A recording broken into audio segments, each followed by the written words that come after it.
ಮಲೆನಾಡಿನ ರಂಗಾಪುರ ಎಂಬ ಗ್ರಾಮದಲ್ಲಿ ಗಂಗಾ ತನ್ನ ಅತ್ತೆ ಶಾಂತಮ್ಮನ ಜೊತೆ ವಾಸಿಸುತ್ತಿದ್ದಳು. ಗಂಗಾಳ ಗಂಡ ರಾಮಯ್ಯ ದೂರದ ಆಫ್ರಿಕಾ ಖಂಡದ ಕೀನ್ಯಾ ದೇಶದಲ್ಲಿದ್ದುಕೊಂಡು ಸೇತುವೆ ನಿರ್ಮಾಣದ ಕೆಲಸ ಮಾಡುತ್ತಿದ್ದನು. ಅಲ್ಲಿಂದ ಬರುವ ಅಲ್ಪ ಸ್ವಲ್ಪ ಹಣದಲ್ಲೇ ಮನೆ ನಡೆಯಬೇಕಿತ್ತು. ಅತ್ತೆ ಶಾಂತಮ್ಮ ಕೊಂಚ ಕಟ್ಟುನಿಟ್ಟಿನ ಸ್ವಭಾವದವಳು. ಬೆಳಗಿನಿಂದ ರಾತ್ರಿಯವರೆಗೆ ಗಂಗಾ ಎಷ್ಟೇ ದುಡಿದರೂ ಅತ್ತೆಗೆ ತೃಪ್ತಿಯಾಗುತ್ತಿರಲಿಲ್ಲ.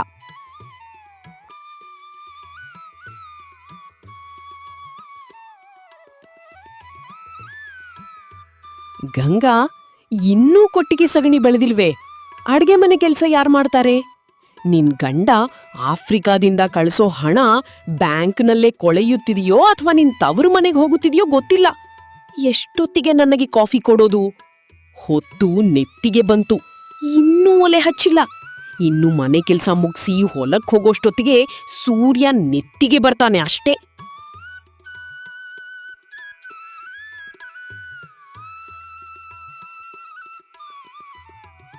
ಇಲ್ಲ ಅತ್ತೆಯವರೇ, ಅವರು ಕಳಿಸಿದ ಹಣವನ್ನ ವೈದ್ಯರ ಚೀಟಿಗೆ ಮತ್ತು ಮನೆ ಖರ್ಚಿಗೆ ಬಳಸಿದ್ದೇನೆ. ಇಗೋ, ಈಗ್ಲೇ ಕಾಫಿ ತಿಂಡಿ ಅಡಿಗೆ ಎಲ್ಲ ಮಾಡಿ ಕೊಟ್ಟಿಗೆ ಶುಚಿಗೊಳಿಸಿ ಹಾಗೆ ಹೊಲಕ್ಕೆ ಹೋಗ್ತೀನಿ.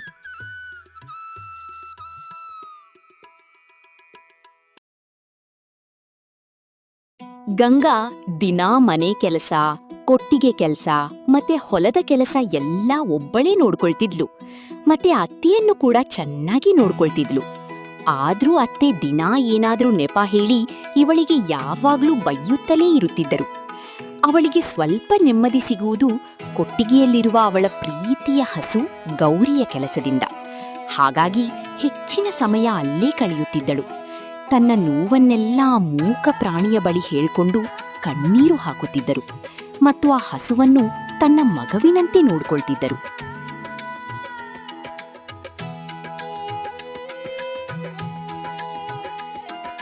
ಒಂದು ದಿನ ಗಂಗಳಿಗೆ ಯಾಕೋ ಬೆಳಿಗ್ಗೆ ಏಳಲು ಕಷ್ಟವಾಯಿತು. ಮೈಕೈಯೆಲ್ಲ ತುಂಬಾ ನೋವೆನಿಸಿತು. ಸ್ವಲ್ಪ ತಲೆಯೆಲ್ಲ ಭಾರವಾಯಿತು. ಆ ದಿನ ಅವಳಿಗೆ ಏಳಲು ಕಷ್ಟವಾಯಿತು. ಹಾಗಾಗಿ ಹಾಸಿಗೆಯಿಂದ ಏಳಲು ಆಗಲೇ ಇಲ್ಲ. ಆಗ ಅತ್ತೆ ಕೋಪದಿಂದ, ಹೇ ಗಂಗಾ, ಇನ್ನೂ ಹಾಸಿಗೆಯಿಂದ ಎದ್ದಿಲ್ವೇ? ಹೊತ್ತು ನೆತ್ತಿಗೆ ಬಂತು. ನೀನೇನು ಮಹಾರಾಣಿಯೇನೋ? ಕೆಲ್ಸ ಯಾರ್ ಮಾಡೋರು? ಸ್ವಲ್ಪನೂ ಜವಾಬ್ದಾರಿ ಅನ್ನೋದೇ ಇಲ್ಲ ನಿನಗೆ. ನನ್ ಮಗ ಏನಂತ ನಿನ್ನನ್ನ ಮದ್ವೆ ಆದ್ನೋ, ಎಲ್ಲ ನನ್ನ ಕರ್ಮ. ನಿನ್ ತವರು ಮನೆಯವರು ಇದನ್ನೇ ಹೇಳ್ಕೊಟ್ಟಿರೋದಾ? ಅತ್ತೆಯ ಬೈಗುಳವನ್ನು ಕೇಳಿಸಿಕೊಂಡ ಗಂಗಾ ಹಾಸಿಗೆಯಿಂದ ನಿಧಾನಕ್ಕೆ ಇವಳನ್ನು ಪ್ರಯತ್ನಿಸುತ್ತಾಳೆ. ಆದರೆ ಮೈಯೆಲ್ಲ ನೋವು. ಆದರೂ ಇವಳದೇ ವಿಧಿಯಿಲ್ಲ ಎಂದುಕೊಂಡು ಎದ್ದು ಬರುತ್ತಾಳೆ. ಅತ್ತೆ, ನನ್ಗೆ ಜ್ವರ ಬಂದಿದೆ. ಮೈಕೈ ಎಲ್ಲ ನೋವು, ತಲೆಯೆಲ್ಲ ಭಾರವಾಗಿದೆ. ಏನು ಜ್ವರನಾ? ಎದ್ದು ಒಂದು ಲೋಟ ಬಿಸಿ ಬಿಸಿ ಕಾಫಿ ಕುಡ್ದು ಕೆಲ್ಸ ಮಾಡು. ಎಲ್ಲ ಜ್ವರನೂ ಹೋಗತ್ತೆ. ನೀನ್ ಮಲಗಿದ್ರೆ ಅಡ್ಗೆ ಮಾಡೋರ್ಯಾರು? ಕೊಟ್ಟಿಗೆ ಕೆಲ್ಸ ಮಾಡೋರ್ಯಾರು? ಹೋಗು ಹೋಗು. ಆಮೇಲೆ ಕಷಾಯ ಮಾಡ್ಕುಡಿದ್ರೆ ಜ್ವರ ಕಡಿಮೆ ಆಗತ್ತೆ.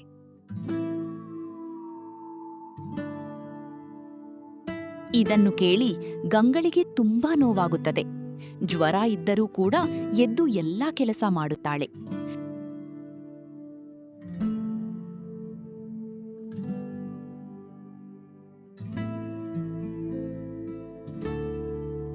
ಅತ್ತೆಯ ಬೈಗುಳದಿಂದ ನೊಂದ ಗಂಗಾ ಕೊಟ್ಟಿಗೆಗೆ ಹೋಗಿ ಗೌರಿಯ ಕೊರಳನ್ನು ಅಪ್ಪಿಕೊಂಡು ಜೋರಾಗಿ ಅಳತೊಡಗಿದಳು. ಆಗ ಹಠಾತ್ತನೆ ಆಕಳು ತನ್ನ ತಲೆಯನ್ನು ಎತ್ತಿ ಮಾನವ ಧ್ವನಿಯಲ್ಲಿ ಮಾತನಾಡಲು ಶುರು ಮಾಡಿತು. ಗಂಗಾ, ನಿನ್ನ ಕಣ್ಣೀರು ನನ್ನ ಹೃದಯವನ್ನ ತಲುಪಿದೆ. ಇನ್ಮುಂದ ನೀನು ಅಳಬೇಡ.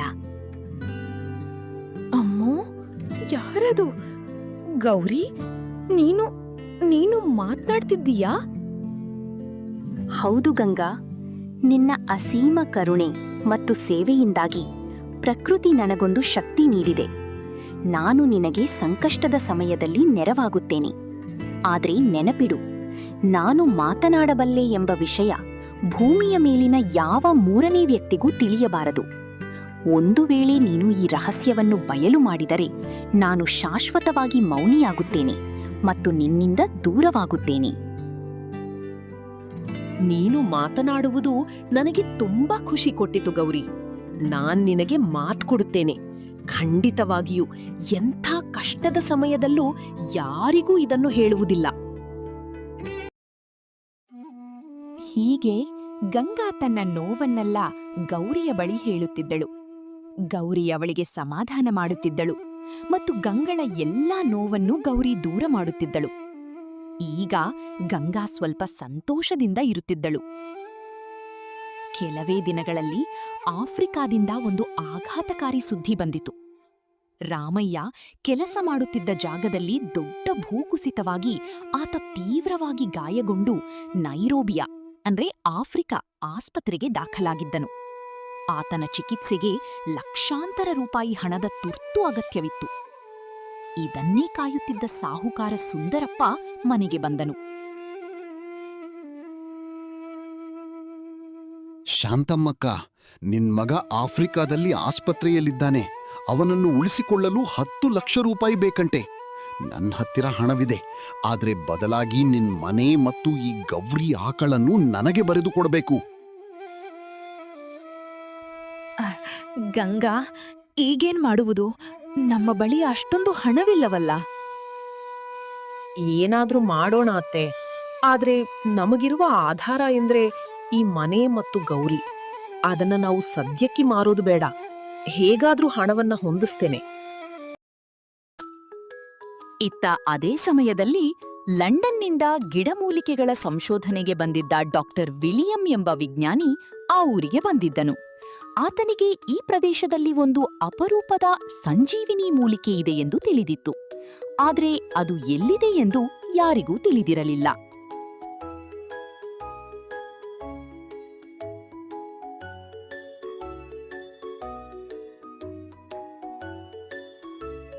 ಯಾರೂ ಇಲ್ಲದ ಸಮಯ ನೋಡಿ ಕೊಟ್ಟಿಗೆಗೆ ಬರುತ್ತಾಳೆ. ಅಲ್ಲಿ ಗೌರಿಯ ಬಳಿ ತನ್ನ ದುಃಖವನ್ನು ತೋಡಿಕೊಳ್ಳುತ್ತಾಳೆ. ಗೌರಿ, ನನಗೆ ತುಂಬಾ ಬೇಜಾರಾಗ್ತಾ ಇದೆ. ನಮ್ಮ ಮನೆಯವರಿಗೆ ತುಂಬಾ ಆರೋಗ್ಯ ಸರಿಯಿಲ್ಲ ಅಂತ ಟೆಲಿಗ್ರಾಮ್ ಬಂದಿದೆ. ಅವ್ರನ್ನ ಅಲ್ಲಿ ಆಸ್ಪತ್ರೆಗೆ ದಾಖಲ್ ಮಾಡಿದ್ದಾರಂತೆ. ತುಂಬಾ ಹಣ ಬೇಕು. ಈಗ ನಾನು ಏನ್ ಮಾಡ್ಲಿ? ಆ ಸಾಹುಕಾರ ಹಣ ಏನೋ ಕೊಡ್ತೀನಿ ಅಂತ ಹೇಳಿದ್ದ. ಆದ್ರೆ ಅದಕ್ಕೆ ಬದಲಾಗಿ ನಿನ್ನನ್ನು ಮತ್ತೆ ಈ ಮನೆಯನ್ನು ಅವನು ಕೇಳ್ತಾ ಇದ್ದಾನೆ. ನಿನ್ನನ್ನು ಮತ್ತೆ ಈ ಮನೆಯನ್ನು ಕಳೆದುಕೊಳ್ಳಲು ನನಗೆ ಇಷ್ಟ ಇಲ್ಲ. ಈ ದೊಡ್ಡ ಸಮಸ್ಯೆ ಹೇಗೆ ಪರಿಹಾರ ಮಾಡೋದು ಅಂತಾನೆ ಗೊತ್ತಾಗ್ತಾ ಇಲ್ಲ. ನಾನು ಏನ್ ಮಾಡ್ಲಿ? ಯಾವ ದಾರಿಯನ್ನು ಕಾಣ್ತಾ ಇಲ್ಲ. ನಮ್ಮ ಮನೆಯವರನ್ನ ಹೇಗೆ ಉಳಿಸ್ಕೊಳ್ಳಿ ನಾನೀಗ? ಗಂಗಾ, ಧೈರ್ಯಗೆಡಬೇಡ. ಬಂದಿರುವ ಲಂಡನ್ ಡಾಕ್ಟರ್ ವಿಲಿಯಂಗೆ ಸಂಜೀವಿನಿ ಮೂಲಿಕೆ ಬೇಕಾಗಿದೆ. ಅದು ನಮ್ಮ ಊರಿನ ಉತ್ತರ ದಿಕ್ಕಿನ ಕಾಡಿನ ಗುಹೆಯಲ್ಲಿದೆ. ನೀನವರಿಗೆ ಆ ಜಾಗ ತೋರ್ಸು. ಅವರು ನಿನಗೆ ಸೂಕ್ತ ಸಂಭಾವನೆ ನೀಡುತ್ತಾರೆ. ಆದ್ರೆ ಈ ವಿಷಯ ನಿನಗೆ ಹೇಗೆ ತಿಳಿಯಿತು ಎಂದು ವಿಲಿಯಂ ಅಥವಾ ನಿನ್ನ ಅತ್ತೆ ಕೇಳಿದ್ರೆ ನನ್ನ ಹೆಸರು ಬಾರದಂತೆ ನೋಡಿಕೋ. ಸರಿ ಗೌರಿ, ಹಾಗೆ ಮಾಡ್ತೀನಿ. ನೀನ್ ಹೇಳಿದ್ದು ಅಂತ ಯಾರಿಗೂ ಹೇಳಲ್ಲ. ಎಷ್ಟೇ ಕಷ್ಟ ಬಂದ್ರೂ ಸರಿ, ನಾನವರಿಗೆ ನಿನ್ ವಿಚಾರ ಹೇಳಲ್ಲ. ನೀನ್ ನನ್ನ ಮುದ್ದು ಗೌರಿ, ನೀನ್ ನನ್ನ ತಾಯಿ. ಮಗನ ಆರೋಗ್ಯ ಸರಿಯಿಲ್ಲ ಅಂತ ಕೇಳಿದ ಶಾಂತಮ್ಮ ತುಂಬಾ ಮೆತ್ತಗಾಗಿದ್ರು. ಮರುದಿನ ಗಂಗಾ ಡಾಕ್ಟರ್ ವಿಲಿಯಂ ಅವರನ್ನ ಭೇಟಿ ಮಾಡಲು ಹೊರಡುತ್ತಾಳೆ. ಅತ್ತೆ, ನಾನು ಸ್ವಲ್ಪ ಹೊರಗಡೆ ಹೋಗ್ಬರ್ತೀನಿ. ಅವರ ಆಸ್ಪತ್ರೆ ಖರ್ಚಿಗೆ ಎಲ್ಲಾದ್ರೂ ಹಣ ಸಿಗುತ್ತಾ ಅಂತ ನೋಡ್ತೀನಿ. ಬೇಗ ಬಂದ್ಬಿಡ್ತೀನಿ. ಅಡಿಗೆ ಎಲ್ಲ ರೆಡಿ ಇದೆ.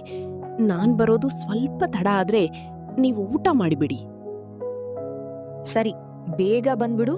ಹುಷಾರು. ಸರಿಯತ್ತೆ. ಅತ್ತೆಯ ಬಳಿ ಏನೋ ಹೇಳಿ ಗಂಗಾ ವಿಲಿಯಂ ಅವರನ್ನು ನೋಡಲು ಹೊರಡುತ್ತಾಳೆ.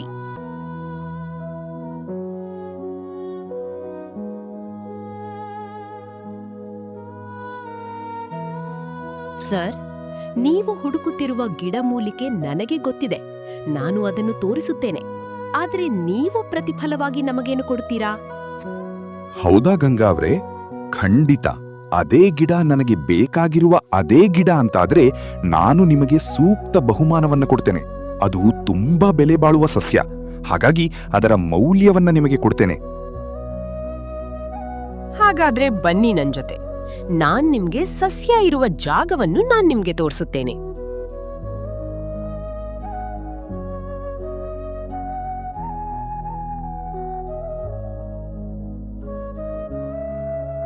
ಗಂಗಾ ವಿಲಿಯಂ ಅವರನ್ನು ಭೇಟಿಯಾಗುತ್ತಿರುವ ಇದನ್ನು ನೋಡಿದ ಸುಂದರಪ್ಪ ಶಾಂತಮ್ಮನ ಬಳಿ ಬಂದು ಹೇಳುತ್ತಾನೆ. ಶಾಂತಮ್ಮ ಮತ್ತು ಸುಂದರಪ್ಪ ಇಬ್ಬರೂ ಇವರನ್ನು ಹಿಂಬಾಲಿಸುತ್ತಾರೆ. ಗಂಗಾ ಡಾಕ್ಟರ್ ವಿಲಿಯಂ ಅವರನ್ನು ಗೌರಿ ಹೇಳುವ ಗುಹೆಯ ಬಳಿ ಕರೆದುಕೊಂಡು ಹೋಗುತ್ತಾಳೆ. ನೋಡಿ ಸರ್, ನೀವ್ ಹೇಳಿದ ಸಸ್ಯ ಇದ್ದೇ ಇರಬಹುದಾ? ಮೈ ಗಾಡ್ ಗಂಗಾ, ಇದು ಜಗತ್ತಿನ ಅತ್ಯಂತ ಅತಿ ಅಪರೂಪದ ಮೂಲಿಕೆ. ಇದರ ಮೌಲ್ಯ ಕೋಟಿ ರೂಪಾಯಿ. ನಿಮ್ಗೆ ಈ ದಾರಿ ಮತ್ತು ಈ ಗಿಡದ ಬಗ್ಗೆ ಹೇಗೆ ತಿಳಿಯಿತು? ಇದನ್ನು ನೋಡಿ ಅತ್ತೆ ಶಾಂತಮ್ಮ ಮತ್ತು ಸುಂದರಪ್ಪ ಕೂಡ ಬಂದು ಆಶ್ಚರ್ಯದಿಂದ ಇವರನ್ನು ನೋಡುತ್ತಾರೆ. ಇವರನ್ನು ನೋಡಿದ ಗಂಗಾಗೆ ಕಸಿಬಿಸಿಯಾಗುತ್ತದೆ. ಅತ್ತೆ, ನೀವು ಇಲ್ಲಿ? ಹಾ, ಹೇಳು, ನಿನಗೆ ಹೇಗೆ ಗೊತ್ತಾಯ್ತು ಈ ಸಸ್ಯ ಇಲ್ಲಿದೆ ಅಂತ? ಹೌದು ಗಂಗಾ, ಮನೆಯಿಂದ ಎಲ್ಲೂ ಆಚೆ ಹೋಗದ ನಿನಗೆ ವಿದೇಶಿ ಡಾಕ್ಟರ್ ಎಷ್ಟು ಹುಡುಕಿದರೂ ಸಿಗದ ಈ ಸಸ್ಯ ನಿನಗೆ ಹೇಗೆ ತಿಳಿಯಿತು? ನಿಜ ಹೇಳು. ಗಂಗಾಗೆ ಸತ್ಯ ಹೇಳಿದರೆ ಗೌರಿ ತನ್ನ ಮಾತನಾಡುವ ಶಕ್ತಿಯನ್ನು ಕಳೆದುಕೊಳ್ಳುತ್ತದೆ ಎಂಬ ಭಯವಿತ್ತು. ಗಂಗಾ ಕಣ್ಣು ಮುಚ್ಚಿ ಗೌರಿಯನ್ನ ನೆನೆದು ಅತ್ಯಂತ ಚಾಣಾಕ್ಷತನದಿಂದ ಉತ್ತರಿಸಿದಳು. ಡಾಕ್ಟರ್ ಅವ್ರೇ, ಸಾಹುಕಾರರೇ, ನಮ್ಮ ಮನೆಗೆ ಗೌರಿ ಆಕಳು ಬಂದ ದಿನದಿಂದ ನಾನು ನಿತ್ಯವೂ ಅದಕ್ಕೆ ಪೂಜೆ ಮಾಡುತ್ತೇನೆ. ನಿನ್ನೆ ರಾತ್ರಿ ನನ್ನ ಗಂಡನ ಪ್ರಾಣಾಪಾಯದ ಸುದ್ದಿ ಕೇಳಿ ಅಳುತ್ತಿದ್ದಾಗ ನನ್ನ ಕನಸಿನಲ್ಲಿ ಗೋಮಾತೆ ಪ್ರತ್ಯಕ್ಷಳಾಗಿ ಕಾಡಿನ ಗುಹೆಯಲ್ಲಿರುವ ಈ ಮೂಲಿಕೆಯನ್ನು ವಿದೇಶಿ ವೈದ್ಯರಿಗೆ ತೋರಿಸು, ನಿನ್ನ ಪತಿಯ ಪ್ರಾಣ ಉಳಿಯುತ್ತದೆ ಎಂದು ಹಾರೈಸಿದಳು. ಇದು ನಮ್ಮ ಹಸುವಿನ ಮೇಲಿರುವ ದೈವಿಕ ಅನುಗ್ರಹ. ನಿಮ್ಮ ಸಂಸ್ಕೃತಿ ಮತ್ತು ಪ್ರಕೃತಿಯ ಮೇಲಿರುವ ಭಕ್ತಿಗೆ ನನ್ನ ನಮನಗಳು. ನಾನು ನಿಮಗೆ ಹಣವನ್ನು ಕೊಡುತ್ತೇನೆ. ನಿಮ್ಮ ಪತಿಯನ್ನು ಆಫ್ರಿಕಾದಿಂದ ಭಾರತಕ್ಕೆ ಕರೆಸಿಕೊಂಡು ಚಿಕಿತ್ಸೆ ಕೊಡಿಸಿ.